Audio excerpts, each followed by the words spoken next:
Aujourd'hui, je vais te montrer comment faire un mini dépistage avec ton enfant afin de déterminer s'il est surdoué ou s'il ne l'est pas. Ça va te permettre de faire le point et de déterminer quelle est la meilleure voie à suivre pour justement l'épanouissement de ton enfant, que ce soit au niveau scolaire ou au niveau social. C'est ce qu'on va voir dans cette vidéo.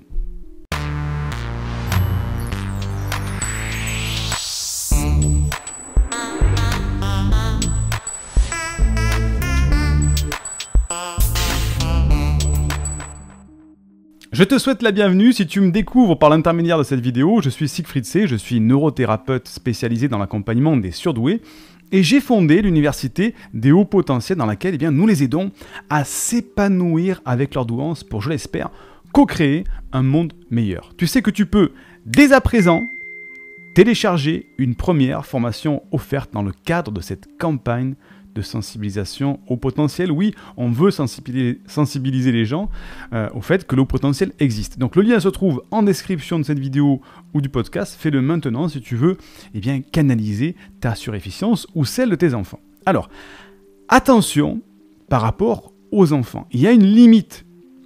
Tous les enfants qui ont des problèmes ne sont pas automatiquement précoces ou surdoués. Il y a une sorte de phénomène de mode depuis quelques années. C'est un petit peu le revers de la médaille de la surmédiatisation de la précocité, qui est une bonne chose en soi, parce que ça nous permet d'avoir beaucoup plus de personnes qui amènent leurs enfants se faire dépister. Donc on arrive à aider beaucoup plus de monde quand on vulgarise, quand l'information passe, mais le côté pervers, c'est que beaucoup de personnes se disent « Tiens, j'ai relevé sur mon enfant un des symptômes qui fait qu'il serait peut-être surefficient, donc je pense qu'il est surdoué. » Attention, problème d'ego de certains parents qui, comme ils voient leurs enfants, peut-être avec des mauvaises notes à l'école ou un mauvais comportement ou des bagarres, tout ça, ils disent mais en fait son comportement turbulent, s'il n'a pas des bonnes notes, c'est parce qu'en fait il est surdoué et qu'il ne s'adapte pas. Attention, la surdouance n'est pas l'origine à tous ces maux, il n'y a pas que ça. Problèmes de comportementaux, des problèmes, bref. D'autres choses, ce n'est pas le sujet aujourd'hui. Donc, la bonne voie quand tu es parent, c'est de chercher l'épanouissement de ton enfant, qu'il soit au potentiel ou qu'il ne le soit pas. Le but du jeu, c'est que ton enfant aille bien. Donc si il va mal, qu'il a des problèmes, des mauvaises notes, des bagarres, etc., tout ça, il faut chercher d'où ça vient. Si ça vient du haut potentiel, très bien, tu as trouvé la bonne solution. Sinon, il faut explorer, il ne faut pas tout mettre sur le dos de haut potentiel. Moi-même, j'ai 2 enfants qui sont en bas âge. Je veux leur épanouissement, qu'il soit au potentiel ou pas. Donc ça, c'est la bonne voie. Donc attention de ne pas tomber dans ce phénomène de mode, dire « Ah oui, je pense que mon enfant est en haut potentiel ». Non. Allons plus loin, creusons. Et justement, c'est ce qu'on va faire aujourd'hui avec ce dépistage, ce mini dépistage de la douance que je vais te proposer. Tu vas voir, il y a une série de questions que tu vas pouvoir te poser par rapport à tes enfants et qui va te permettre de faire le premier pas, justement, pour savoir s'ils sont au potentiel. Pourquoi je fais cette vidéo? Parce que beaucoup de parents, comme moi je le suis aussi, ont des peurs, ont des angoisses par rapport à leurs enfants. Parfois, certains voient des enfants qui reviennent de l'école tristes, avec un mal-être, que ce soit à l'école primaire, au collège, au lycée, avec une sensation de ne pas être bien, de ne pas être comme il faut, de ne pas être... Ils sont un petit peu tristes. Et ça encore, c'est dans le meilleur des cas, c'est-à-dire c'est dans le cas où l'enfant a des symptômes extérieurs par rapport à ça. Mais dans beaucoup de cas, l'enfant n'a pas ces symptômes-là, il est très diplomatique. On lui pose la question, comment ça s'est passé ta journée à l'école? Oui, oui, ça va. Est-ce que tu es heureux à l'école avec tes camarades? Oui, oui, ça va. Et en fait, intérieurement, il y a une angoisse, une frustration, des peurs. Et on ne le voit pas. Donc on se dit, s'il me dit que tout va bien, tout va bien. Donc c'est là où il faut aller chercher plus loin en tant que parent et se dire, ok, je sens qu'il y a quelque chose qui ne va pas, il y a un truc, il y a un masque social, ou alors le professeur m'a rapporté certaines choses, ses camarades, bref. Quand on sent qu'il y a une suspicion, quand toi-même tu es au potentiel et qu'il y a de grandes chances que ton enfant soit au potentiel aussi, il faut aller chercher, creuser plus loin. Donc, option 1, c'est le pire qui puisse arriver, c'est-à-dire si les problèmes de ton enfant persistent, qu'est-ce qui se passe? Il va construire, comme tu le sais, si tu regardes les vidéos de la chaîne YouTube, il va se construire un faux self, c'est-à-dire une fausse image de lui-même, il va revêtir un costume qui n'est pas le sien, il ne sera pas aligné avec sa véritable personnalité, et ça va engendrer plein de refoulements et plein de névroses toute sa vie, liées au fait que son enfance, son adolescence sera basée en réaction aux autres pour se faire adapter, au lieu d'être lui-même. Et s'il ne sait pas qu'il est au potentiel, il a du mal à le faire. Donc ça, c'est le pire. Bonne solution, c'est la bonne solution, c'est de dire, ok, mon enfant a une suspicion de précocité, je vais explorer ça pour être sûr que ce soit le cas, et si c'est le cas, au moins, on va l'orienter dans une bonne direction, et pas dans la direction de démerde-toi dans la cour d'école, et puis fais ce que tu peux. Il faut absolument l'aider. Donc, ce dont tu as vraiment besoin, si tu as tous ces problèmes avec ton enfant, c'est de répondre à une série de questions que je vais te donner. Alors ces questions-là, c'est pas moi qui les ai inventées, il faut rendre à César ce qui est à César. Je l'ai découvert au hasard de mes recherches, un questionnaire qui a été mis au point par Tania Izquierdo-Prindle, qui est une maman qui a été diagnostiquée surdouée et autiste Asperger à l'âge adulte. Elle est mère de 2 enfants surdoués, dont un est aussi Asperger. Elle s'est associée au docteur Marianne Bélanger, qui est psychologue et neuropsychologue, et ils ont créé un questionnaire pour l'âge enfant, pour les enfants, et quand j'ai lu ce questionnaire, je me suis dit, waouh, mais c'est exactement les questions qu'il faut poser pour déterminer s'il y a une précocité, donc c'est pas la peine de paraphraser, on va utiliser ça. Donc, je te mettrai les liens de ces 2 personnes-là en description, et c'est ce qu'on va faire maintenant. On va prendre un papier, un stylo, sinon tu veux ton ordinateur, un bloc-notes, et tu vas prendre des notes pour savoir quelles questions soit de poser à ton enfant, soit de poser les questions par rapport à ce que tu connais de ton enfant. Donc, première question à te poser. Attention, roulement de tambour pour savoir si ton enfant est au potentiel ou pas, ou a une précocité ou pas. Première question. Est-ce que, presque dès sa naissance, tu pouvais voir qu'il avait un regard particulier, un regard vif, un regard profond, curieux, attentif, extrêmement observateur? Tu peux même le voir sur les photos, tu vois, des grands yeux ouverts, des trucs qui explorent, un regard vif, particulier. Pas le genre de petit bébé comme ça qui reste avec les mouvements oculaires très lents, très doux. C'est des mouvements vifs, des mouvements ouverts. Voilà. Est-ce que presque dès sa naissance, tu remarquais ça chez ton enfant? Si c'est le cas, tu mets 1 point. Si c'est pas le cas, tu mets 0. Et on va cumuler les points, on va regarder ça. Deuxième question. Est-ce que très tôt dans sa vie, tu le remarquais déjà, tu remarquais qu'il avait une certaine sensibilité. Par exemple, il réagissait fortement au bruit, il réagissait fortement à la lumière, ou il réagissait facilement au changement de température, ou au niveau de certaines textures qui le dérangeaient, par exemple. Donc il avait une certaine sensibilité exacerbée. Si c'est le cas, tu mets 1 point, si ce n'est pas le cas, tu mets 0. Troisième question, est-ce que c'est un bébé, ou est-ce que c'était un bébé, s'il est déjà grand maintenant, qu'il est adolescent, est-ce que c'est un bébé qui demandait beaucoup d'attention? Qu'est-ce que ça veut dire beaucoup d'attention? Par exemple, qui était constamment dans tes bras. Ou alors impossible de déposer, sauf s'il avait beaucoup de choses à faire avec lui pour le stimuler. Donc est-ce que c'est un bébé qui demandait sans arrêt de l'attention? 1 point pour oui, 0 pour non. Quatrième question, est-ce que c'est un bébé qui dormait ou qui dort très peu durant la journée? Ou par exemple, qui refuse de faire des siestes, ou s'il fait des siestes, il fait des siestes très courtes. Si c'est le cas, 1 point, sinon 0. Cinquième question, de manière générale, est-ce que c'est un bébé, un enfant qui dort beaucoup moins que les autres? Par exemple, qui s'endort beaucoup plus tard, qui a du mal à s'endormir, ou qui se réveille beaucoup plus tôt, ou tu le connais comme un enfant, un bébé qui dort peu. Si c'est le cas, 1 point, sinon 0. Sixième question, s'il se réveille la nuit, est-ce que tu as beaucoup de mal en tant que parent, est-ce que tu as beaucoup de difficultés à le rendormir? Par exemple, il va rester longtemps éveillé, longtemps actif pendant la nuit, comme si c'était déjà le jour, tu vois, il se réveille et puis il est prêt à partir s'amuser. Et toi, tu as beaucoup de mal à le rendormir. 1 point si c'est oui, 0 point si c'est non. Septième question, est-ce que c'est un bébé qui est extrêmement curieux? Tout à l'heure, on a parlé du regard, mais là, c'est la curiosité vraiment motrice. Il veut tout voir, tout toucher. Ça peut être difficile de le maintenir en place dans un nouvel environnement, tu vois, par exemple, parce qu'il veut aller à l'exploration, toucher, découvrir. Un bébé curieux, tu vois. Pas le bébé qui reste dans son couffin, comme ça, et puis qui regarde pendant des heures les gens passer sans rien faire. Il veut toucher, il veut sortir, il veut avancer. 1 point pour oui, 0 point pour non. Huitième question, est-ce que c'est un bébé, un enfant qui a parlé très tôt comparativement aux autres enfants? Par exemple, des premiers mots avant 9 mois. Les premières phrases de 2-3 mots entre 1 an et 20 mois, tu vois? Ou alors, est-ce que tu reçois, si tu ne t'en rends pas compte, est-ce que tu reçois régulièrement des commentaires sur la rapidité du développement de langage de ton enfant? Parce que parfois, si tu es au potentiel toi aussi, ou que tu t'en aperçois pas trop, parce que tu grandis avec lui, tu t'aperçois pas qu'il a une très bonne diction, des très bons phrasés. Donc peut-être que des gens te disent « Waouh, mais qu'est-ce qu'il s'exprime bien ton enfant, c'est impressionnant !» 1 point pour oui, 0 point pour non. 9e question, est-ce qu'il a marché ou est-ce qu'il marche très tôt comparativement aux autres enfants? Par exemple, les premiers pas entre 9 et 11 mois, la marche autonome et sans aide, sans soutien entre 11 et 13 mois. 1 pour oui, 0 pour non. 10e question, vers 2-3 ans, est-ce qu'il parle ou est-ce qu'il parlait déjà presque comme un adulte?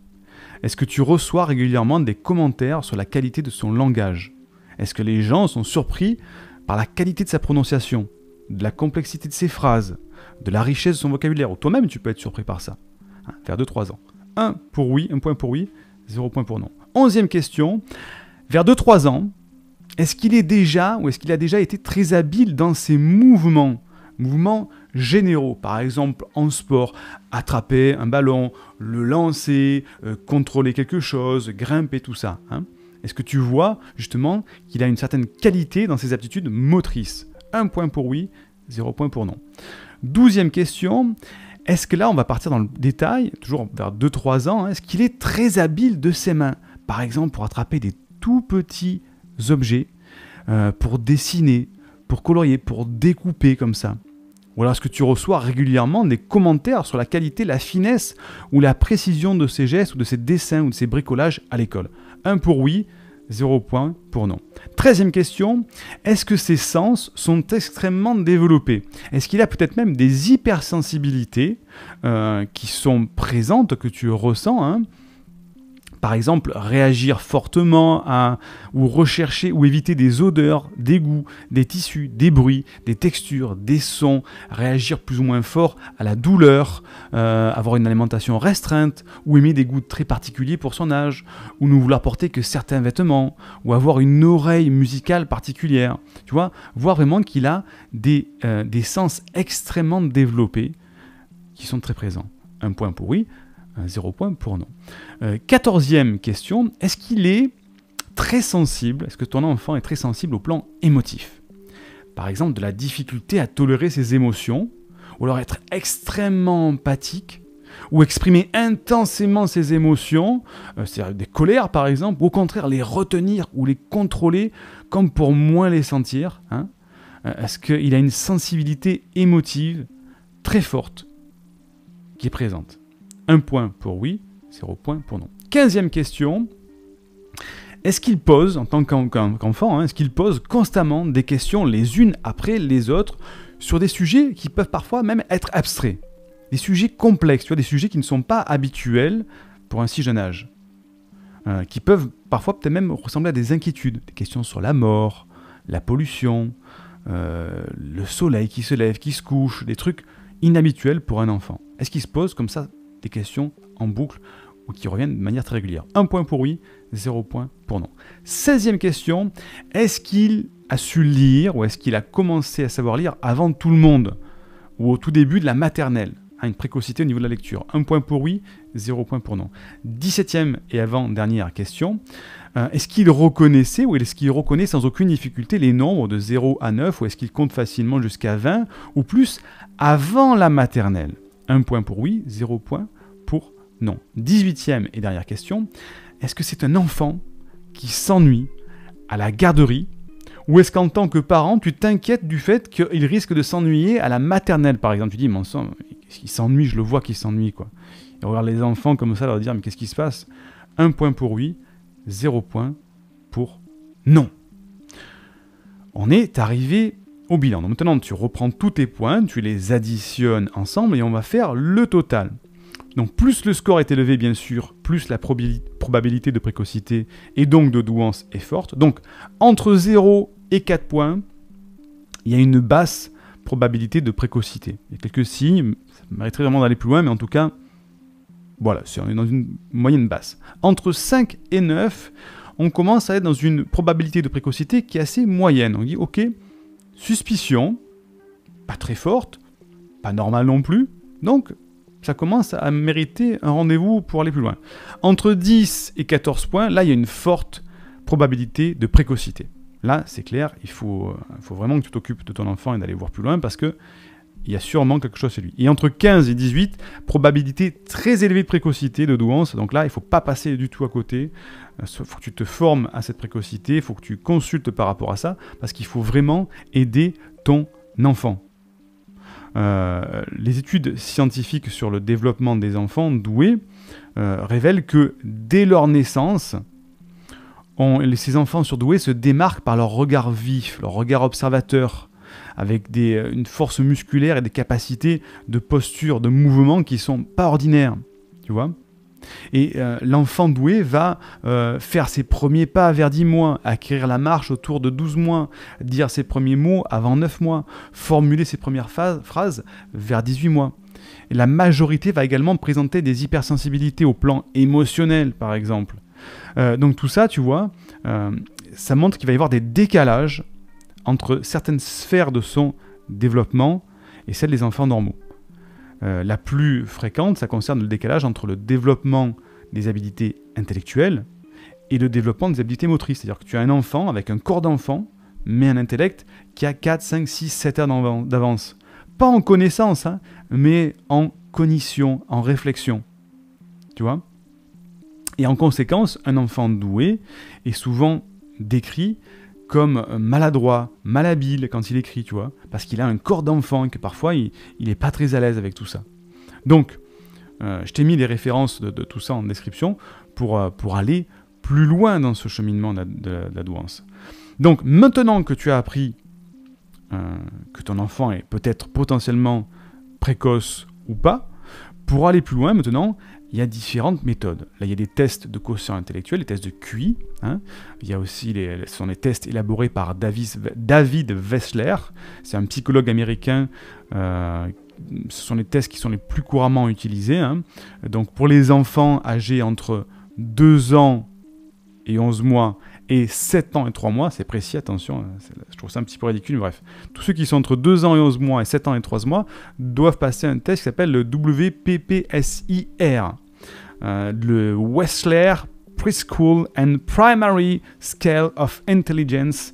C'est un test en vigueur dans l'éducation scolaire au Canada, avec un R à la fin pour le réviser, parce que ce test a été révisé. Si c'est un enfant qui a entre 6 ans et 16 ans et 9 mois, on lui fait passer le WISC, W-I-S-C, qui est plus privilégié pour cela. Et pour les adultes, ça sera le WISE, W-I-S, WISE 4, pour faire un test de QI. Donc les enfants dont le QI est supérieur à 125 au test de Wechsler sont considérés comme surdoués. Le problème, c'est que ces tests-là sont limités. Au plus l'enfant est jeune, au plus c'est limité. Au plus c'est flou. Donc, pour ces enfants très jeunes, seuls 4 tests sont nécessaires. D'abord, principalement parce que leur intelligence n'est pas encore parfaitement formée à cet âge-là. La mesure qui sera faite sera par conséquent imprécise et représentera plutôt une première évaluation. Hein, d'ailleurs, l'Éducation nationale ne reconnaît pas le WPPSI pour les demandes d'aménagement du temps scolaire. Hein. Pour que l'Éducation nationale reconnaisse, il faut passer un test WISC. Donc, il faut que l'enfant soit un petit peu plus âgé. Et un test K-ABC, K-ABC, qui fait office de référence. Ensuite, parce que les enfants de cet âge ont les plus grandes difficultés aussi à tenir 1 heure entière pour faire le test. Et sinon, ils décrocheraient au-delà de 4 sous-tests. Donc, on ne peut pas leur poser trop de questions. Le test est un petit peu, on va appeler ça flou, au plus l'enfant est jeune. Donc, l'idéal, parce que comme je dis toujours, si le cerveau humain se résumait à un chiffre de QI, on serait des ordinateurs, on appuie sur 2 touches, on a un résultat, on a le puissance du processeur, et puis ça suffit. C'est pas le cas, notre cerveau humain et le cerveau d'un enfant est beaucoup plus complexe que ça. Donc l'idéal, c'est de prendre rendez-vous avec un spécialiste de la douance pour un bilan complet de la personnalité de l'enfant. Et le spécialiste saura faire le point de manière holistique. Hein, il va te guider par rapport à tout le contexte de l'enfant. Il va effectivement faire passer des tests, mais il va prendre en compte aussi son entourage, c'est-à-dire en tant que parent, l'entourage social, il va prendre en compte le milieu, tout ça. Il va faire un point et effectivement, il va dire cet enfant, par rapport à sa condition, par rapport à son contexte, par rapport à son environnement, il a une très forte probabilité d'avoir une précocité ou de la douance. Et là, il te guidera vers la solution la plus adaptée pour ton enfant. Mais attention aux tests que tu vas faire sur Internet, ou si un psychologue te dit oui, moi bien sûr je vais dépister votre enfant, donc hop, okay, on lui fait faire 4 questions, il empile 3 cubes, oui effectivement votre enfant est au potentiel, ou encore pire, il n'est pas au potentiel, mais il a des troubles du déficit de l'attention, peut-être qu'il faudrait lui mettre des médicaments, tout ça. Attention aux erreurs de diagnostic. Si vous demandez bien à la personne qui va prendre en charge votre enfant, quel est le protocole? C'est juste 4 questions dans un test rapide. C'est bien, mais faut pas. On joue le jeu de toute la vie de son enfant et sa vie adulte. Donc attention de ne pas se tromper de chemin. Hein. Donc, si vraiment tu as besoin de faire dépister ton enfant, tu sais que nous, au sein de l'Université de Haut Potentiel, on a ce type de rendez-vous-là. Donc tu as un lien aussi toujours sur chaque vidéo si tu veux prendre rendez-vous, ne serait-ce que pour poser des questions et qu'on te guide par rapport à un enfant avant de faire un dépistage. Et si vraiment tu veux te faire dépister, on peut te proposer ça, ou on peut te proposer des personnes qui le font autour de chez toi. Merci et félicitations d'être allé jusqu'au bout de cette vidéo. La thématique des enfants, c'est vraiment une thématique qui me tient à cœur. Je suis papa aussi de 2 enfants, donc ça me tient à cœur, j'explore aussi ça. Et j'ai été moi aussi un enfant précoce qui ne le savait pas, qui a beaucoup souffert intérieurement, malgré que j'ai eu des parents extrêmement bienveillants, heureusement. Mais j'avais un mal-être, une incompréhension intérieure qui peut... C'est énorme ce que ça peut représenter. Autant extérieurement j'étais un enfant qui était doux, adorable, etc. Mais intérieurement, c'était un bouillonnement magmatique de questions existentielles, de mal-être, de peur, d'angoisse, totalement inapproprié pour un enfant de 4, 5, 6, 7 ans que j'étais. Donc il faut vraiment prendre en compte la souffrance d'un enfant qui peut avoir une précocité. C'est un sujet vraiment brûlant et enfin bref, ça me touche, tu as compris. Bref, félicitations, un petit like si tu as aimé la vidéo, partage-la à un parent qui a peut-être un enfant précoce ou même un parent qui ne croit pas à la précocité, tu lui dis mais tiens, écoute ça, tu vas voir, il fait passer un petit test, regarde par rapport à ton enfant si ça ne correspond pas, tout ça, pour peut-être mettre ses parents sur la piste d'une dépistage de la douance, ou si c'est ton enfant, vas-y, fais-le pour aller plus loin si c'est le cas, et je te dis très vite pour une prochaine vidéo. Bye bye. Indique-moi en description à quelle adresse t'as envoyé la formation offerte qui s'intitule « Canalise tes pensées envahissantes et profite de l'instant présent ». Et surtout, partage cette vidéo à une personne de ton entourage que ça pourrait aider. Et n'oublie pas, comme le disait Einstein, la folie c'est de faire toujours la même chose et de s'attendre à un résultat différent. Si tu veux t'épanouir avec la douance, c'est le moment d'utiliser le bon mode d'emploi, celui qui fonctionne avec toi, et de changer pour faire de cette terre un monde meilleur.